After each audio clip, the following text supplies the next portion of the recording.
Good morning, all. Good morning. Morning. Morning, everybody.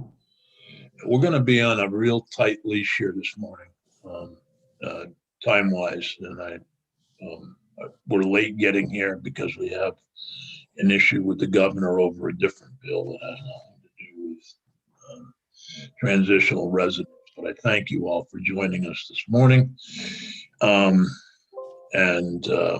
I'm also going to be in another meeting, which is the Budget Conference Committee at the same time I'm in this meeting. But we do have to end this meeting on the transition residences at 9:30 to take up H145 bill dealing with use of force. So with that, I'm going to ask to try to keep everybody to about 10 minutes if possible. So I'm going to start with Will Hunter, since he watched the presentation, and that would give Jim Baker or Derek or Emily an opportunity to respond to that. His concerns. Will is a former state senator from Windsor County, and currently is active in working with prisoners. Can you hear me? I can hear you fine. Yes. I hope you're not driving. Okay, great. No, I'm not. I'm sitting at my office, which is the Springfield McDonald's. Oh, okay. Anyway, I really appreciate the chance to share these thoughts with you, and just want to give you a quick little background. In 2013, I started a nonprofit organization called the Community Restoration Corps, and I now house people in 5 different communities, including approximately 47 former inmates, of which about 20 are currently under DOC or federal supervision. Several more are under strict conditions of release, having been released once they were able to provide a residence to the court. Most of the former inmates who I house have diagnosed mental health conditions, including many with substance use disorder. Most of the former inmates are on methadone or Suboxone maintenance. Some are connected to the designated mental health agency, many are not. I've had a long time interest in criminal justice and housing. During my time in the House and the Senate in the 70s and 80s, corrections wasn't as big an issue as it is now. I practiced law in the 80s and 90s, and I started volunteering at Dismas House about 20 years ago. In 2006, I had an experience that was pretty important in my decision to get into this, which was picking up a former client as he got out of prison and trying to find him a place to live. He had a sexual conviction. His release had been on the front page of the paper. It was a horrible day. And I thought about the fact that this day he'd been looking forward to was, in his words, the worst day of his life. So I've gotten involved in doing a lot of housing. And as I said, right now, house the people I've mentioned. In spring of 2013, I opened the first sober house of mine in Springfield. It's grown since then. I work very closely with the probation parole office in Springfield, and I house a lot of people who have gotten to the end of their time in transitional housing, many people who are getting out of jail with no place to go. I think that it's safe to say that both the Springfield and the Hartford office have turned to me with some very difficult cases, and I have done my best to find a place for them to go. In the current RFP, I think the DOC identified some important issues with the problem, with the way the system is being run now, including the importance of getting people into permanent housing, need to respect their dignity, the desire to have former inmates take responsibility and not just be told to do what to do all the time. But I think that the move to scattered site apartments and the loss of 90 congregate housing beds is a real step backwards. I have vivid memories of the FSU apartments of the 1990s, and I'm sure corrections would say it'll be different this time, but I think that putting people when they first get out of jail in an apartment by themselves is a very hazardous. These are vulnerable people who have not, unfortunately, while they've been locked up, been taught things about making good choices and good decisions. As corrections acknowledges, the decisions get made for them. But putting them out on their own, I think, has all kinds of hazards. I'm a strong believer in the value of congregate settings for multiple reasons. And they all have to do with combining support and accountability, which I think are essential to have go hand in hand.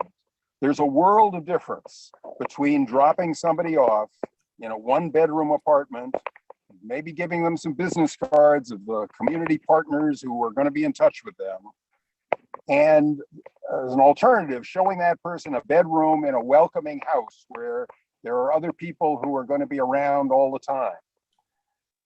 One of the questions I want you all to think about is who comes by to welcome the person back their first night in the community when they're in an apartment by themselves.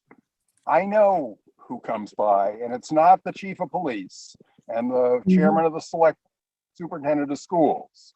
It's the people who they got in trouble with back when they were out the last time. And I spend a lot of my time shooing people away who are coming by the houses that I run because they're not there to do Bible study. They're there to try to drag people back down. And I'm sorry, but that's the reality. Who keeps an eye on the former inmate to be sure that he or she is doing what he needs to be doing? Again, you can have a staff person who drops by once a day, once a week, a few times a week, but people are good at projecting an aura of competence. They've learned, especially people who've had histories of addiction, they've learned what to say to get through the conversation that they've got to get through right then. And it doesn't work very well. Who is there when you're in a scattered site apartment as a safety net when the therapist you were supposed to be having the telemedicine conference with wasn't there that day or didn't ever call? It's all well and good to talk about community partners and connecting people with services in the community, but those sometimes look better on paper than in reality. And finally, I'm going to say, and I'm going to be blunt about this, scattered sites may reduce reincarceration because people don't get caught, but that's not fair to the people or to the community. We're facing unprecedented challenges right now. The mental health system, as you all know better than I do, is in very bad shape, especially after COVID. Telemedicine may sound nice, but it doesn't do what in-person service does. The opioid epidemic is raging. Overdose deaths are way up, despite the omnipresence of Narcan and the fact that it's never been easier to get help. This is not the time to change the approach from congregate housing to a scattered site one and eliminate 90 congregate beds. I can talk for hours, but I'm respectful of your time, and that's the essence of what I want to get across. Thank you, Will. I really appreciate your comments, and frankly, having worked in a facility that was congregate living for youthful offenders, I agree with you. I'm disappointed. And I'm not just talking about the Department of Corrections now, the entire move away from congregate housing by DCF, by DOC and other groups.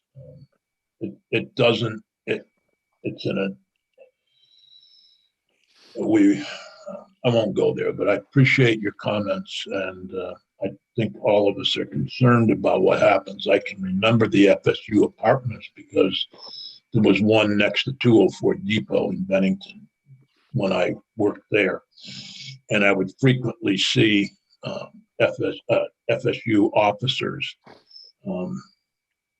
struggling with offenders who were in those apartments, in that apartment, I should say, not those apartments. And they were scattered, and it was difficult. So, but I have to, we don't really have the right to say to DLC, no, you can't do this. This is kind of a decision that they make. And I suppose we can hold up the money and et cetera. But our best effort is to make sure that I worry that by moving away from the congregate housing that we have in the state, that we lose the ability to resurrect them because they'll be gone. And so I'm going to turn it over to Commissioner Baker at this point. Yeah, you're muted, Jim. Which I say, they're going to put that on my tombstone. Yeah, You're muted, Senator. It's not a good day when the first appearance you make, you start talking, you're muted, because that's going to set the tone for the rest of the day.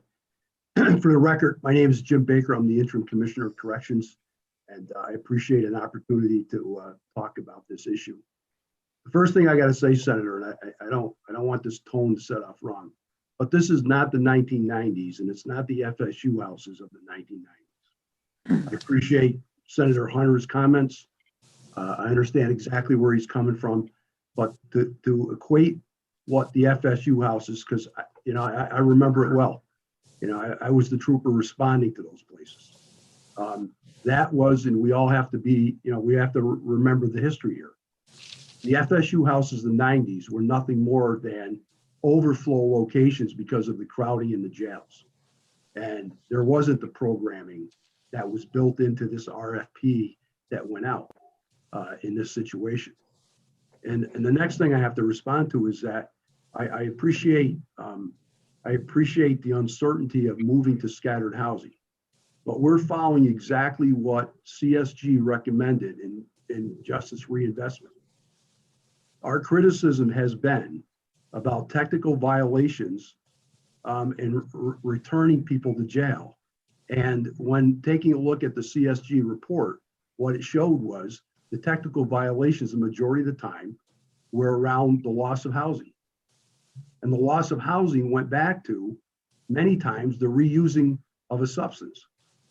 And they would lose housing as a result of that, because most of the congregate housing in the state has a sober housing model to it. And we took it, when I first started a year ago, we took a great deal of criticism for those returns on technical violations. So based on that, I challenged the staff early on in this, when I didn't even fully understand the housing issue. I challenged the staff to take a look at new ways of approaching housing. And we're trying to get away from the term transitional. We know from the research and the data, which is very clear, not emotion, research and data is very clear, that congregate housing folks have less success transitioning to permanent housing. We know that. We knew that from the result of doing the theory of change that we did over the summer of 2020. That was the basis for us putting the RFP out. And so what we're trying to do is answer the challenge that was given to us by CSG in their report, taking a look at different housing models in order for us to figure out if we can be more successful and not return people for technical violations. And so that's how we got to where we are. And the RFPs that went out were pretty clear. The other thing I'll take to Senator Hunter, Senator Sears, is that we're not just dumping people off at an apartment.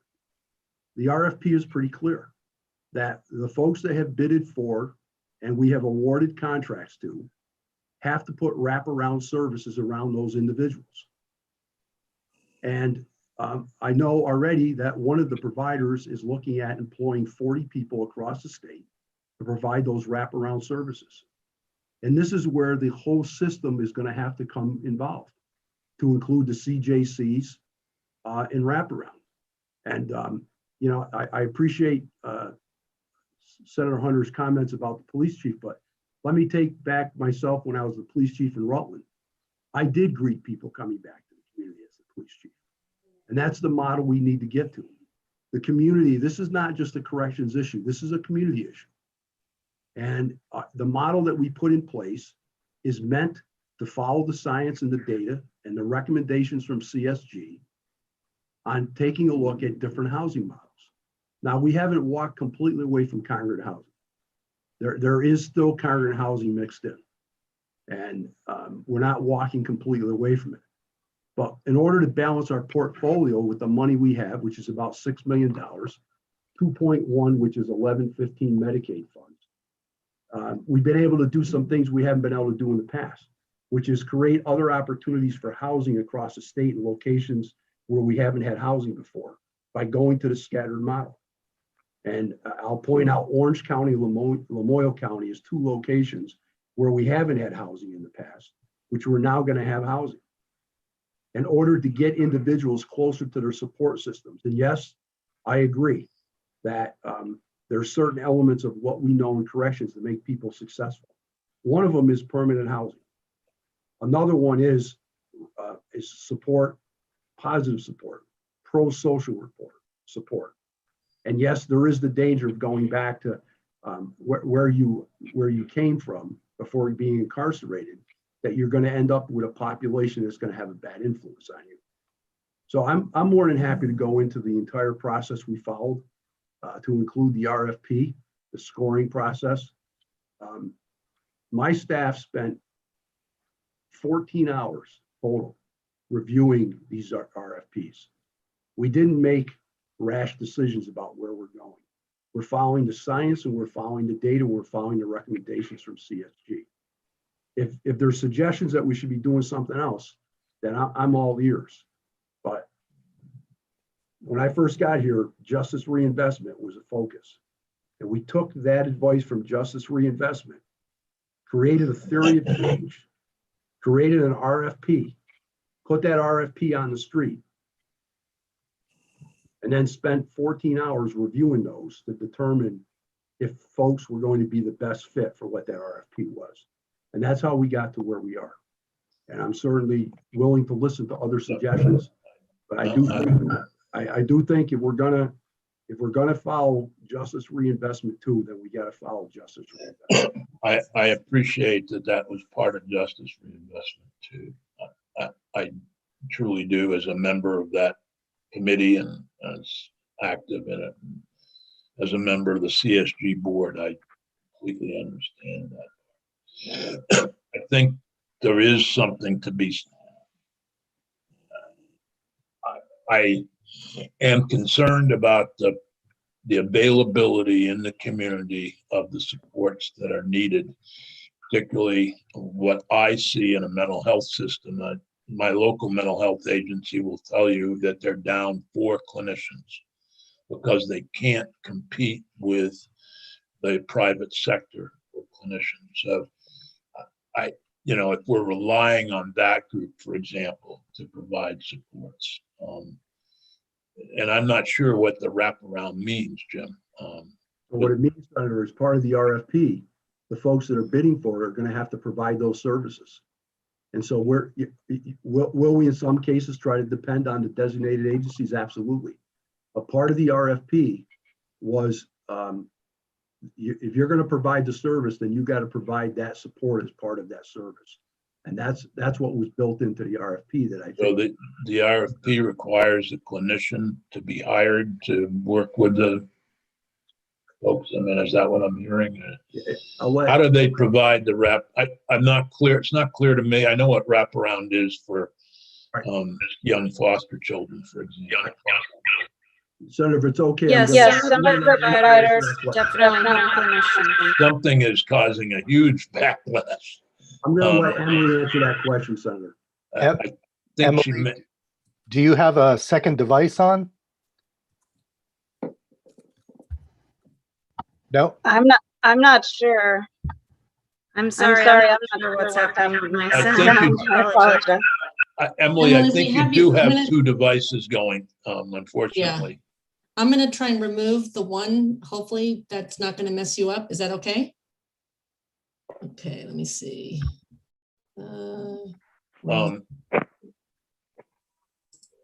I think you removed it. Can we try it again, Emily? Good morning. I'm Good morning. That's much better. I'm Emily Higgins, for the record, the Corrections Housing Administrator. And I just wanted to chime in and say, yes, some of these contracts do have clinicians on staff or on contract as part of their funding agreement with us, and others have direct relationships with community providers who will be providing that support. And all of them have staff who will be providing one-on-one support to everybody who is housed and making sure they're doing the service coordination needed for whatever their needs are in terms of mental health, substance use, job readiness, tenancy education, et cetera, et cetera.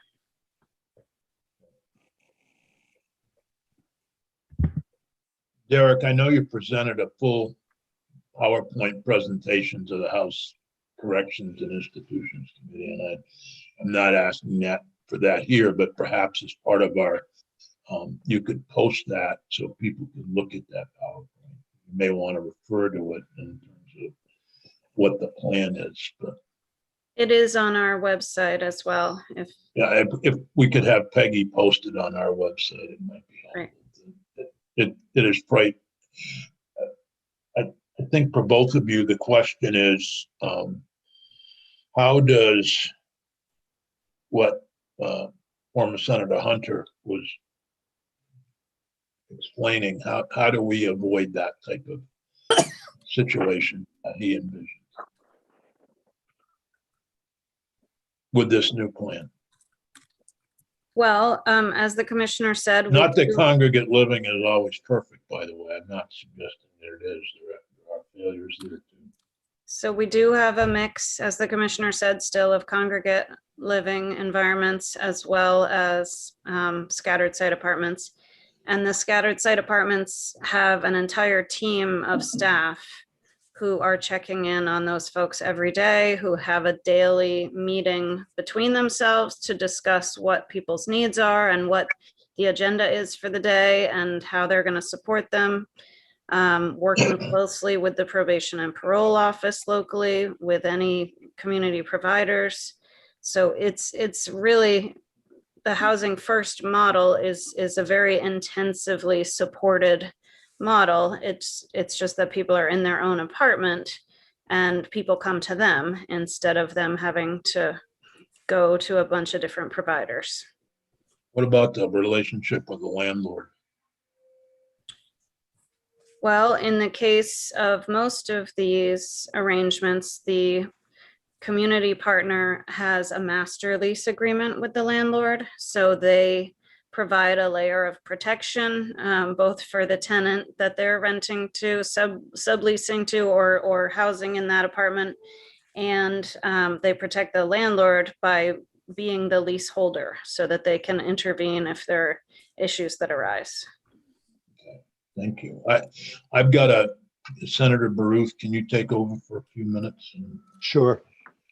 I appreciate all of your testimony. I'm sorry we'll miss Jim Henry's testimony, but since Jim and I talked about this already, I kind of know what he might say, and I appreciate the work that they've done down in Bennington at the, is it now 208 Depot and other facilities? Yes, 208 Depot. Yeah, I get confused on my depot streets. Thank you. I'll be watching, but not. Okay. So picking up midstream, Emily, since we were with you, did you have more you wanted to offer in? Unless there are specific additional questions, I think I'm. Okay. Jim Henry, how about you? Good morning. Yeah, good morning, everybody. I'm Jim Henry, Executive Director of CEOL Inc. One of the programs under the CEOL umbrella is the 208 Transitional Housing Program. As we move forward with this process, unfortunately, we're not going to be able to participate in the new realm of the thought process with DOC. And that's basically based on staffing. We run a 24/7 staffing pattern, and we feel that makes our program and the individuals in our program successful. So the cut that we have been presented with, unfortunately, is significant enough that we cannot survive that. And I understand that. I understand business decisions. I understanding evolving with programs. We've done it for many years over at on the DCF side that we were a part of. So I do understand that. But unfortunately, we also have to make that business decision that we would not be able to survive that cut. So we will have to part ways. It might be something down the road that we would be interested in. I understand this is the initial phase, but maybe as things continue to evolve, we'd be able to take a look at it, as we get down the road, as we have evolved, with other programs with DCF. I like to diversify, in a sense. So that may be something down the road, but unfortunately, the significance of the cut that has been presented to us is enough that we have to close that program. Is that the only factor that prevents your participation, is the cut? Correct. Yes. Okay. So if you don't have anything more, Mr. Henry, I'm wondering, Commissioner Baker, if you'd mind if I went back to Will Hunter. Will, I don't know if you'd be willing to, but having listened to the testimony, is there anything you'd like to offer back into the discussion? Sure. Two things. One is what has happened in the 30 years that I've been involved with the criminal justice system in Vermont is that for some good reasons, people don't go back to jail as often as they used to. I'm bothered by the use of the term technical violation. I think it makes it sound like we're talking about somebody who, didn't fill out a form right or something. But if we're talking about a recovering addict who relapses, I don't think it's fair to anybody, including the community, to refer to that as a technical violation. That's a serious risk that is presented to the other people in the residence and to the community. And I agree that it's appropriate to think of alternatives to reincarcerating the person who uses and jeopardizes the recovery of the other people in the residence.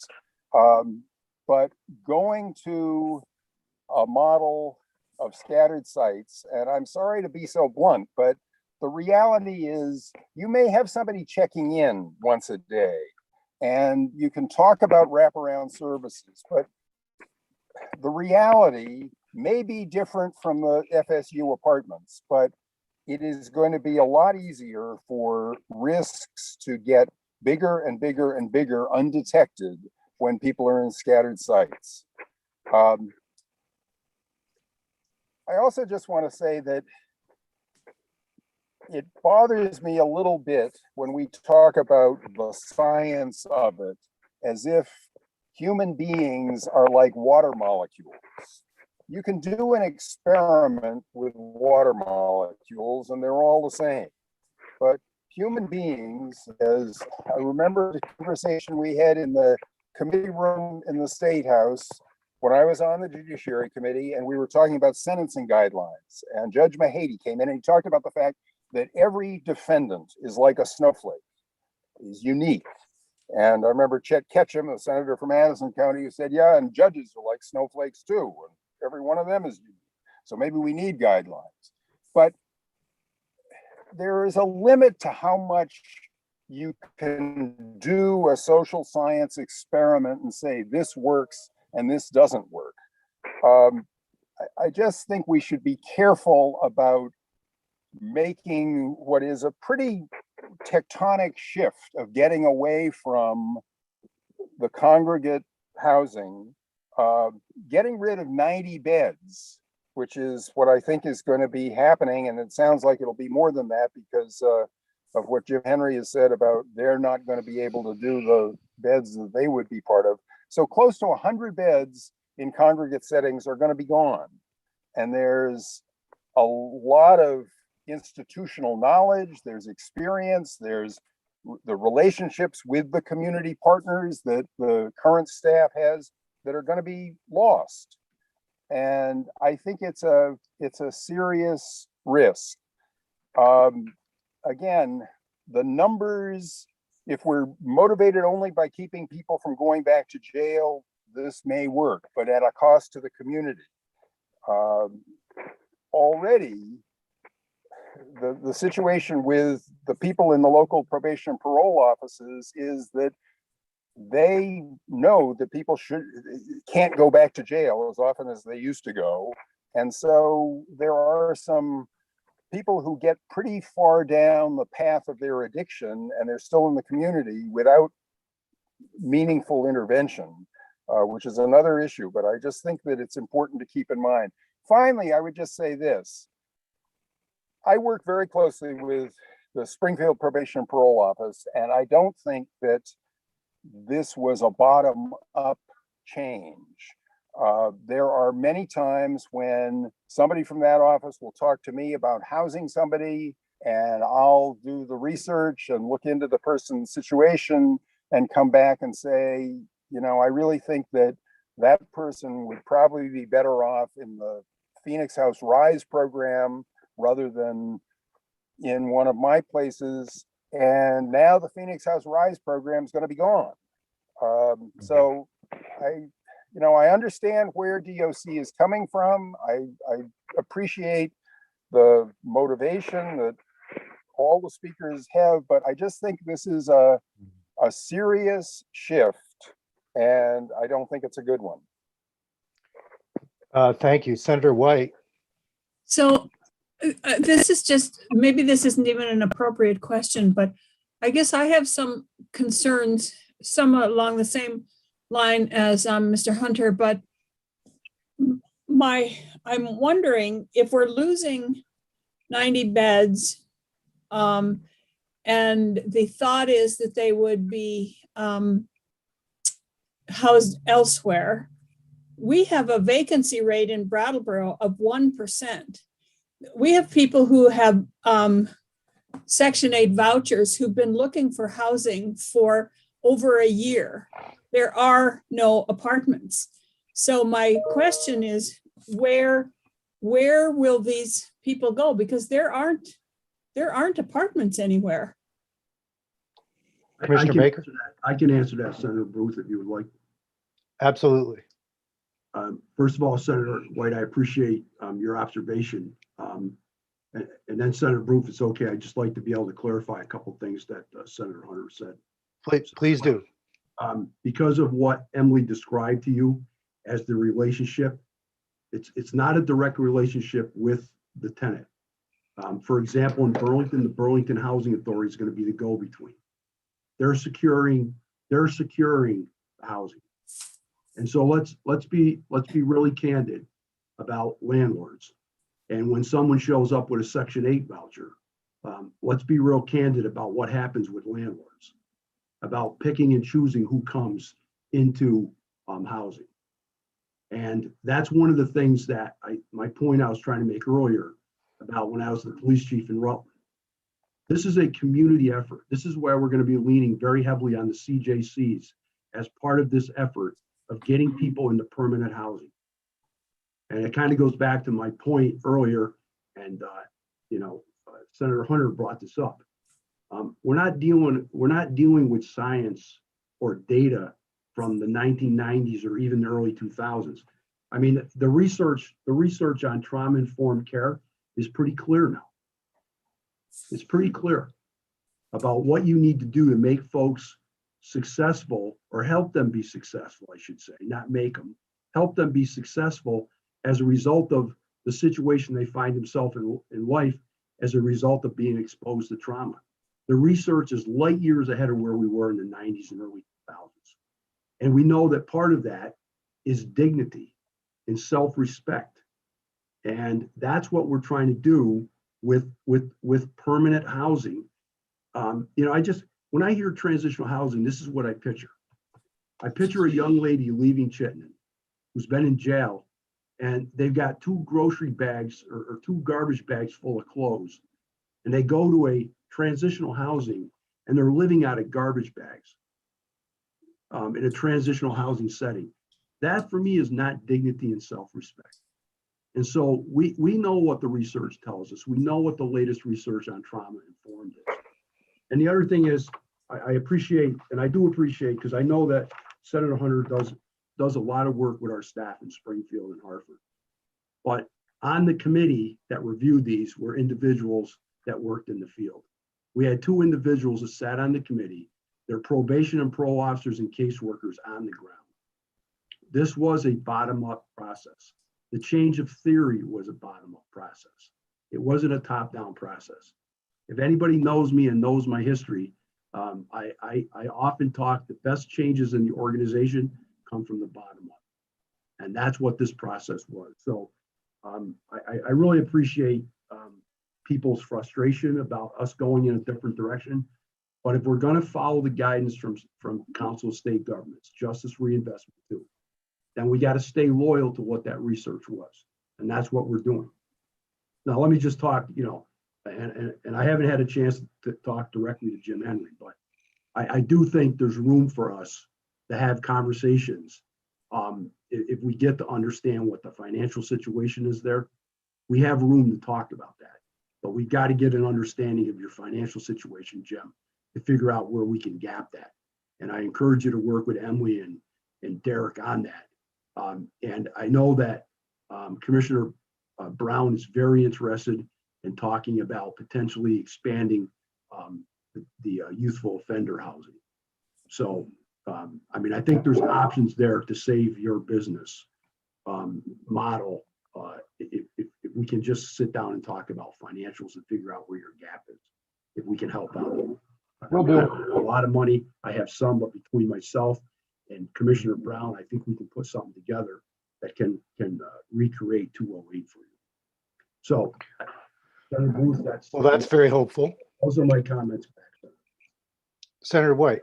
I still am concerned about the lack of housing that actually exists. And I work in housing down here, and I've seen, I know that there is no vacancy in Brattleboro. So whether or not the housing authority or the community justice center or whoever is working with you, I'm not saying we shouldn't do this. I am really concerned that there will not be the available apartments for people because I can't think of 3 apartments in Brattleboro right now that are for rent. I couldn't tell you. So, and I work in the housing field down here.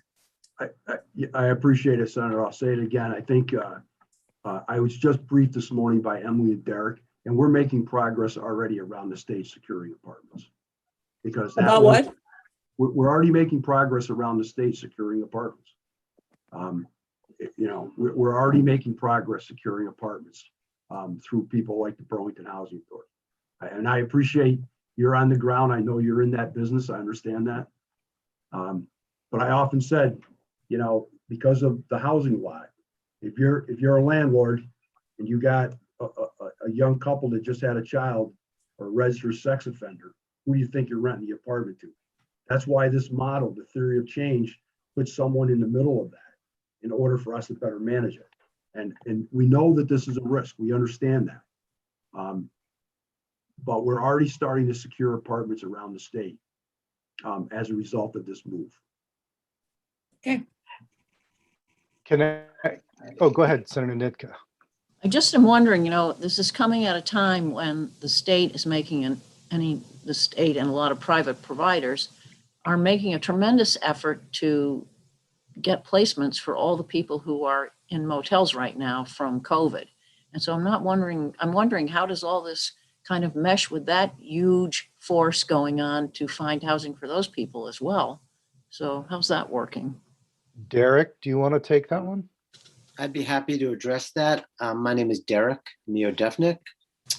I use he, him pronouns. I'm the Community and Restorative Justice Executive with the Vermont Department of Corrections. Thank you for the opportunity to provide a little more context and detail for what is significantly a shift. And I want to acknowledge that that shift ripples out in numerous ways and creates potential friction points with programs that many of us have come to know over the years.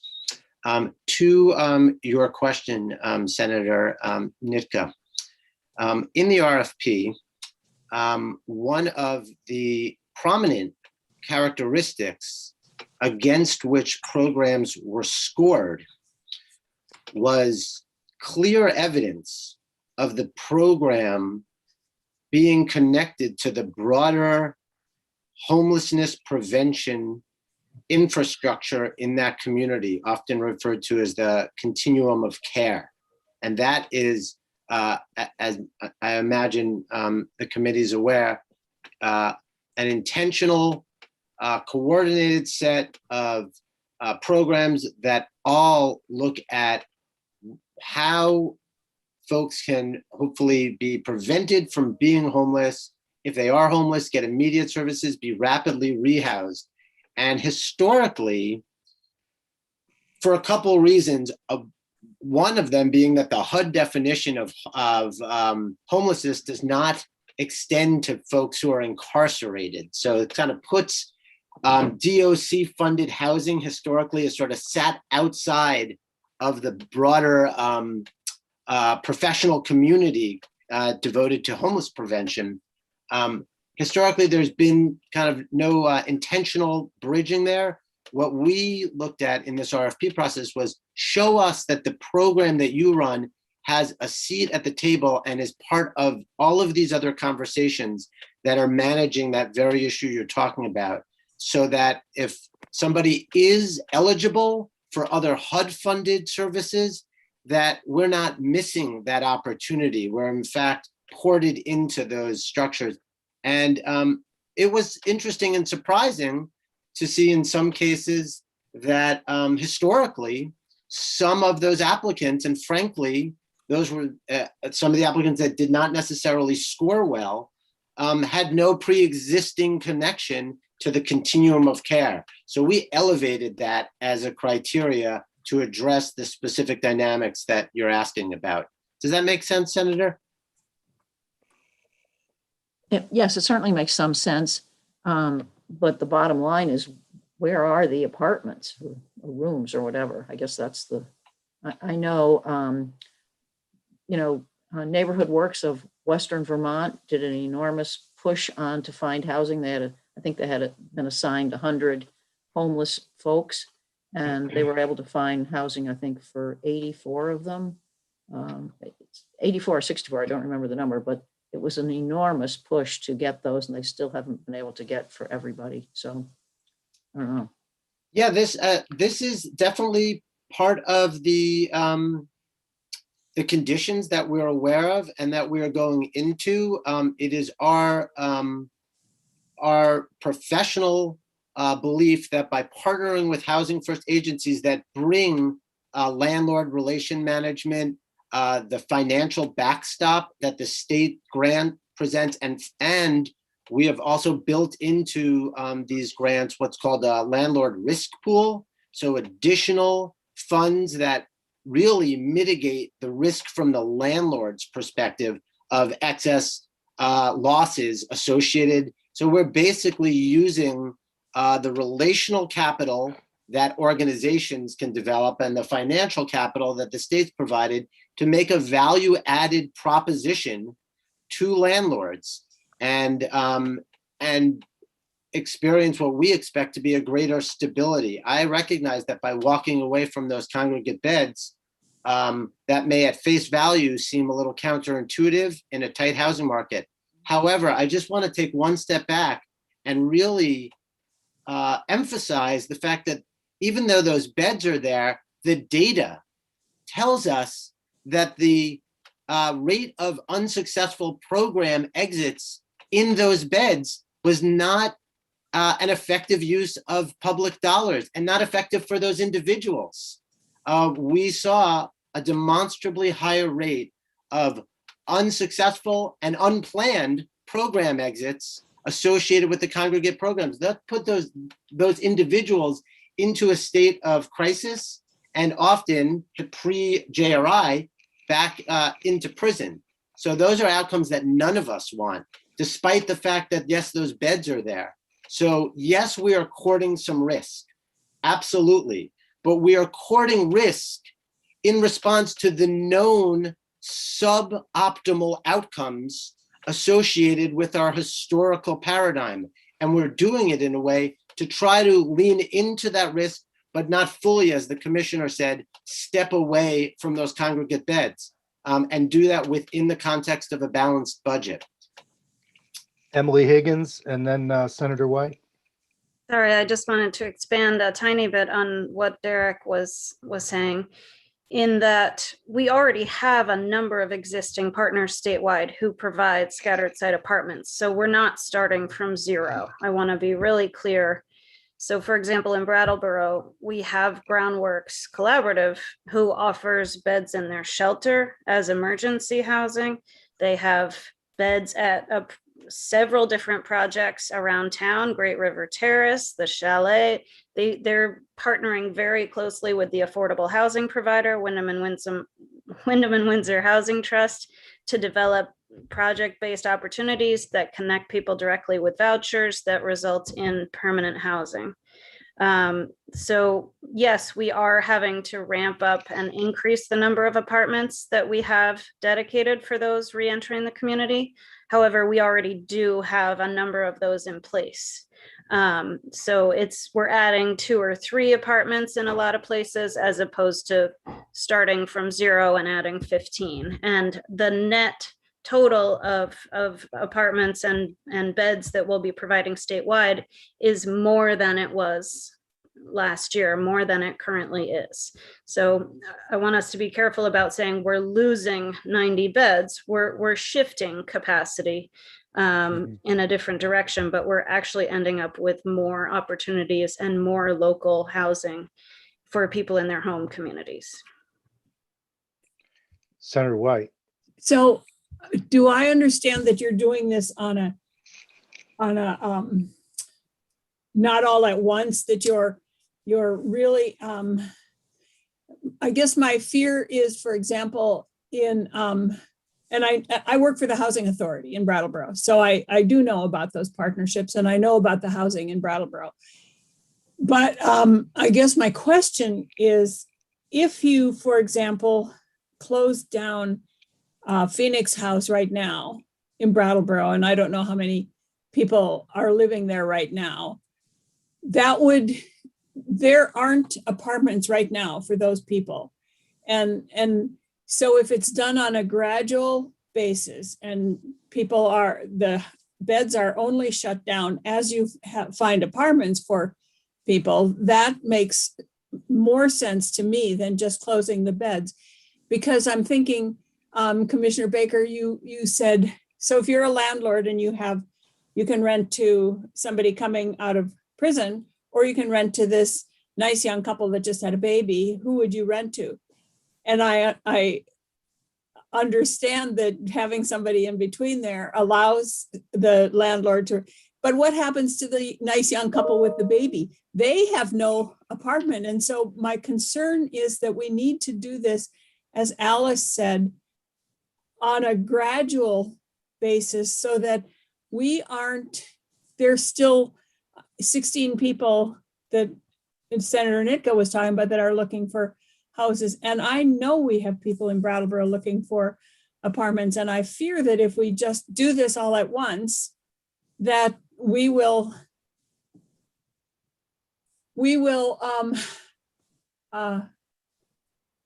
anyway, that's a real fear that I have. All right, I hear your concern. I hear your concern. I'm going to let Emily talk about the transitional period here in a minute. Okay. I hear your concern. And if I could just, Yeah, go ahead. if I could just throw in one thing, I think we may have to shift gears in a few minutes, but Sorry. Emily, when you answer, I'm wondering if you could respond to, everybody from DOC has talked about there being a risk, and I think everyone's in agreement on that. What is the plan in the event that things don't go the way you are expecting? I know that you never want to build a plan B as you're building plan A because it calls into question plan A, but I'm remembering our experience closing down the state hospital. Senator Benning and I were involved in trying to get more beds, and we sort of lost that fight. It turned out later that we did need significantly more beds. Is there a thought in place about what to do if Senator White and Senator Nitka prove correct in their worries? Sure, I can say that we're being very intentional about that. So for example, with Phoenix House of New England, they still will have at least 25 beds in Vermont funded through ADAP. And we have met with their Vermont manager, with all of our local probation and parole offices who have Phoenix House sites. And we have talked specifically about transition planning for residents in those houses. Phoenix House has stated explicitly that they would like to keep people there if possible and fund them with ADAP because these clients are mutual clients in most cases. So we are working intensively with every provider around making sure existing residents are not exited to homelessness, of course, and are exited to a stable apartment or transitioned in a different way.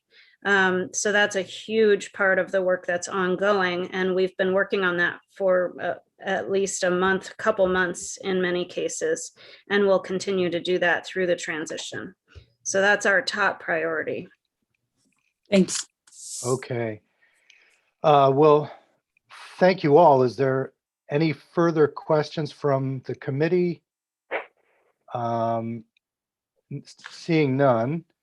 I'd like to thank you all for being here. I know Senator Sears is very concerned about this. Unfortunately, he had the conference committee for the budget at the same time. Senator Sears, do you want to close out? Yeah, I'm just trying to close my other meeting. SSI treatment and still provide. You can hear Senator Kitchell, I'm sure. All families. Do you, I was not. Technology. While we're waiting, can I comment that, Will, you look a lot like Charlie? Oh, thank you. I'd never noticed that before. Oh, all right. I would thank all of you, and I did follow some of the conversation. I think actually it's been a helpful conversation to have. Appreciate the folks from Corrections and Will Hunter and Jim Henry for joining us this morning. And I'm sorry I missed the last 20, 25 minutes. I did try to keep track of both meetings, but anyway, such is life under Zoom. Thank you. Thanks, folks. Thank you very much. So let's transition if Bryn is here. We good? She is not here. I'm expecting her. I can email her. Okay. Well, is everybody familiar with the letter from the governor? Yes. Yes. Okay. So that's the subject, and Bryn is working on a statement that there's no intent to change current. I'm not going Case to law. comment on it. I get myself in enough trouble. Oh, why? Maybe I should wait. Peggy posted. Will, if you could go, you're welcome to stay for the conversation, but if you could Thank you. Can I just ask, maybe this is better for Bryn, but with regard to the issue of wound, now, it seemed to me when we were looking at that, and I asked about the garden shed, but never mind that. The thing of it is, does wound in our law that we've proposed, does that mean a bullet wound, or can that be any kind of a wound? It seemed that people said it could be anything, so I'm just wondering, does wound mean just a bullet, or does it mean the person fell down, hit their head on the garden shovel and were wounded? I think if I can jump in there, if I was using a tire iron and I wounded you, that's what's covered under the justifiable homicide statute. This isn't about guns at all. This is about the use of deadly force. Okay. Okay. And I'll be here in a minute. Okay. Yeah, I think that's the answer. I think we've got interesting issues going on here. But by and large, it was never our intent to prevent somebody from using force to deal with a criminal act. On the other hand, it was our intent to make sure that if somebody, similar to the Aubrey case in Georgia, where a man was shot going into a construction site, not doing anything, not endangering anybody, that doesn't give you a right to shoot that person and kill them. And that may be where it was interesting yesterday. I had sent you all a copy of the Globe article where Georgia just repealed their citizen arrest law because it created that situation, the Aubrey case, where those two claimed they were just trying to arrest him, and he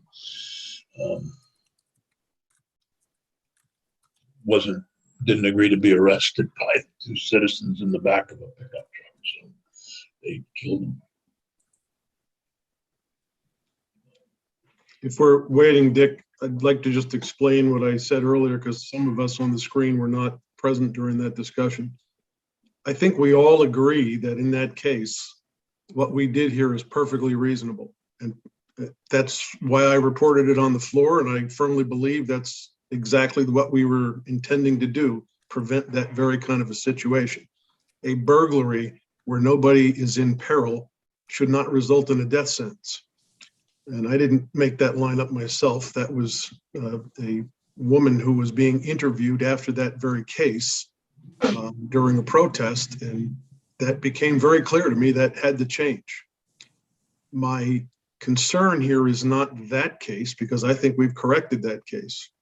But in using the 2017 case of a woman who was hacked to death in Burlington, her death was not quick.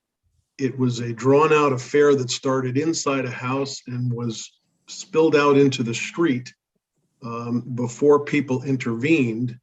And in that case, if I snuck up behind her attacker and whacked him over the head with a tire iron that I just pulled out of my trunk, and I was not in peril myself personally, I think the language that we have here that we use to correct the burglary situation has made it clear that you first, before you can swing that tire iron, have to be in imminent peril yourself.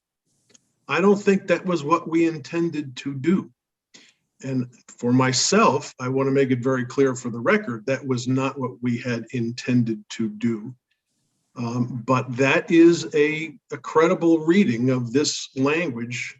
And it is, in fact, a direct statement in challenge to common law. And at some point, a reviewing judge is going to look at that and say, why did they put that in there with respect to somebody's suppressing the death of another?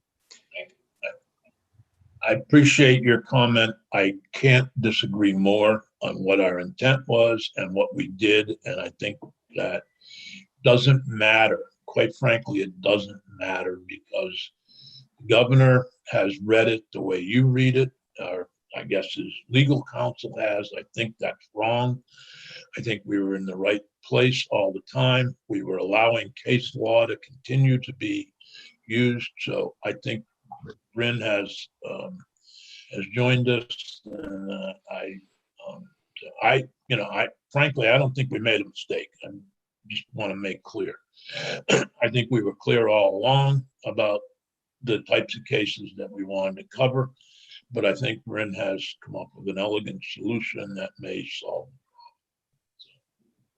The question is, do we put it in statute or do we put it in a letter of intent signed by myself, Representative Grad, Representative Kamowski, the Speaker, and Senator Balen, who were the four that got the letter from the governor. Bryn? Good morning, committee. Morning. For the record, Bryn Hare from Legislative Council. So Senator, would you like me to describe the proposal? Yeah. Okay. Yep. So I had a meeting this morning with a few people, and I reminded everybody that the changes that were made to the justifiable homicide statute in H145 don't change the availability of the self-defense or defense of others common law defenses. So under Vermont state common law, there is a defense available to people of the defense of others. And I can talk about that defense if you'd like.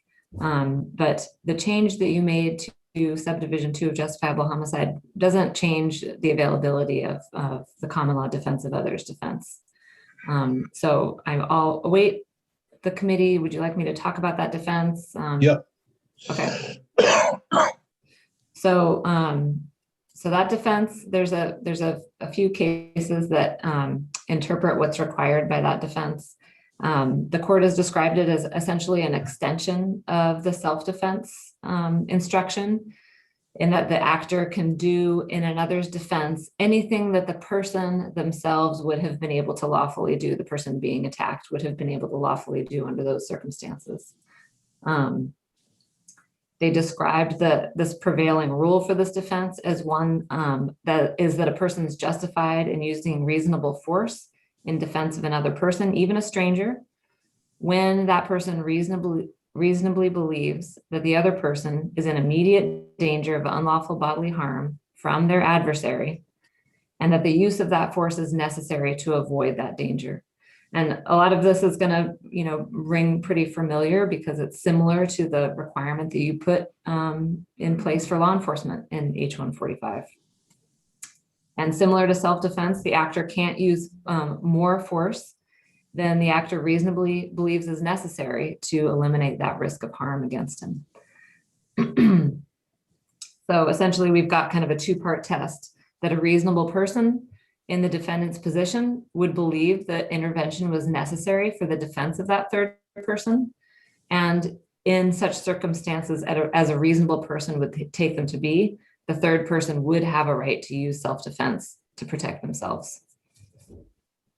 So it's possible the NRA wasn't aware of that when they sent those letters. That is possible.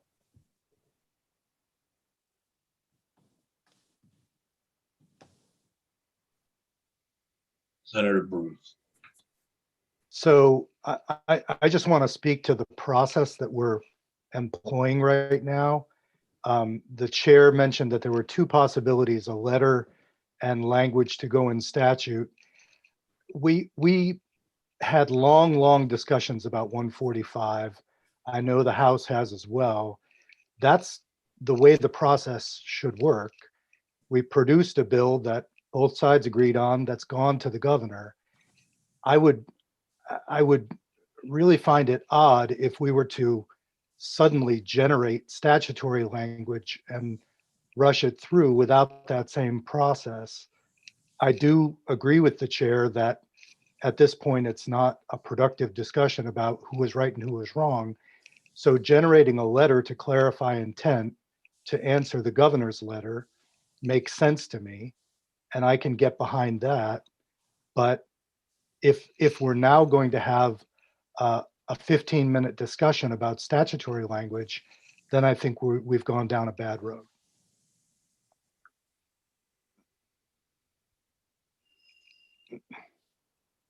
Senator Benning. So I don't disagree with Philip. I think I haven't heard the letter yet, but the bottom line is. The letter's posted on our on the committee webpage. Okay, I haven't seen it yet. But I think Joe means the governor. Your letter. Or the Brins letter. Oh, well, we haven't seen it either. It's in editing. Right. Okay, well, my sole purpose in bringing all this up is I truly believe we have issued a statement that speaks against what I understand the common law to be. I don't want to get into the conversation of who's right and who's wrong, but the language we have generated has produced a lot of, I'll call it a kerfuffle for lack of a better word at the moment. So I think we need to say something that clarifies our intent. And this record of us talking about this, I don't think any of us under the circumstances of that Burlington case would feel the person interjecting with a tire iron wouldn't be cloaked in justifiable homicide protection. So this record establishing our intent, I think, is exactly what we can. And in fact, it's the only thing that we can do without making some convoluted attempt at some other statutory change. But a reviewing court will at least have this record to look back at and ask the question, what did they put that language in there for? And now they know our intent. And if a letter is sent that signifies that, all the better. Well, that's my suggestion, is that I'm happy to hear from Chief Morrison. Excuse me, Chief, your new title escapes me. I'll just keep calling you Chief as long as I know you. Thank you. I think that's probably easiest, or you can just call me Jen, sir. Thank you. For the record, I'm Jennifer Morrison. I'm the Executive Director of Policy Development for the Department of Public Safety. I think what you just said is the best solution would be that this record exists to talk about the intent and the letter. Candidly, it's something that if we were going to change the underlying legislation, probably should have a lot of testimony on, in terms of, it was my impression from watching all of the discussion that you were trying to clean up some arcane language like servant and mistress and such like that. Yep. It's also my impression, not being an attorney, that the statute is no more or less clear than it was before you made the changes. It's the same, it's just got some different language specifying types of people in it. I'm also aware that it was outside of what we were watching for. We were looking at Section 3, which relates to law enforcement officers and justifiable homicide statutes. So I agree that the simplest solution would be to signal your intent clearly and make clear reference to the common law that Bryn just shared with us, so that folks are aware that you've not undone anything. You've simply made changes, housekeeping changes to clean up arcane language is what my impression was, and perhaps you all had more to it. I think that was our intent, not to leave mistresses as servants and others in current law, in our law. Right, and I did receive feedback on this particular topic from numerous members of the law enforcement community and other people interested. Like, I think I heard somebody reference the NRA and others. And I read an article. Well, I saw the letter. I saw the letter that was addressed to the governor from the NRA, and I also saw something that went out to their members urging the governor to veto the bill, and it specifically referenced Representative Grad, and that's what I was referring to. Right. I think that in the interest of moving H145 ahead, which is so essential to the policy work. I don't know if you've seen your email, but I did send out the second draft Yep. of the statewide use of force policy today. And in the interest of trying to meet the implementation deadline, it's important that we move ahead with the policy so that we can then build the training. I would really hate to see H145 hung up on something that was not really within the scope of the bill, at least from what I understood coming through this session. So give Representative Graddon an opportunity to, well, what do you think? Thank you. Thank you, Jen. Yeah, thank you. And Jen, I appreciate your remarks and I do agree with them. And so, so if I'm understanding, one possibility would be we have had this record, write a letter in terms of our intent. Another possibility would be to put that intent in statutory language and whatever your committee feels is best. I'm certainly, we do have a bill that we could do that in if it would sort of be double. I don't think it's necessary, actually. Okay. Okay. I think the letter of intent was what the governor asked for in the letter that came last night, or whenever. When I saw it last night, I shouldn't say it came last night. You have to be on top of every email every 5 minutes just to keep. I think Brim's done a masterful job of doing this, and once we get the statement, then I think we can get that back from editing. If need be, we could meet at 1:30 or something, Bryn, or 1:15 maybe, if the committee's available, just to go over the letter. This group is certainly welcome to join us. If you think you'll have the edited letter then, and we can try to ask, I'll ask Senator Ballant, I believe, has already agreed, and if you could speak to the speaker about doing that. That would be the 4 people who received the letter. I think it's possible that I could have it ready by 1:15. I never can estimate exactly how long editing will take, but you can at least see the unedited version then. I'm trying to keep us within the bounds of, usually appropriations meets at 1:30. We're hoping that we'll meet at 1:30, but there's 3 of us are on that committee. I was thinking at 1:15. Maybe she wants to meet at 1 today. I can't remember our invitation. We're meeting at 1 today. Okay. Just so you know, I'm happy to be there at whatever time you plan, but I have to pick up my son from surgery at some point this afternoon. I just don't know when that will be. Okay. Hopes is meeting at 1. It is meeting at 1, so does 12:45 work for everyone? And Bryn, if that doesn't work, Peggy, would you invite everybody to a meeting and invite Carol and Wesley and the pro tem if she wants to come, and the speaker, and Connor Kennedy if they want to join us, just to be there so that they're aware of what's going on. If I'm not usurping myself, Representative Graff, is that okay? Will do. And Jennifer, Jen, Chief, are you available at 12:45? Yes, I will make myself available. And will you have checked to make sure that the letter is adequate? Because he has to sign it by tomorrow night at midnight. Sure, if somebody can make a draft of the letter available to me, I will happily look at it right away.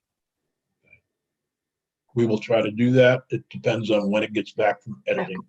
I understand we're at the mercy of others sometimes, so I'll be available all day for you. I know he has till midnight tomorrow night to sign the bill. Martin, Representative Lawns, do you have any comment, or did you want to? Sounds like the right approach to me. Thanks. All right. Thanks, everybody. Thank you. Thank you.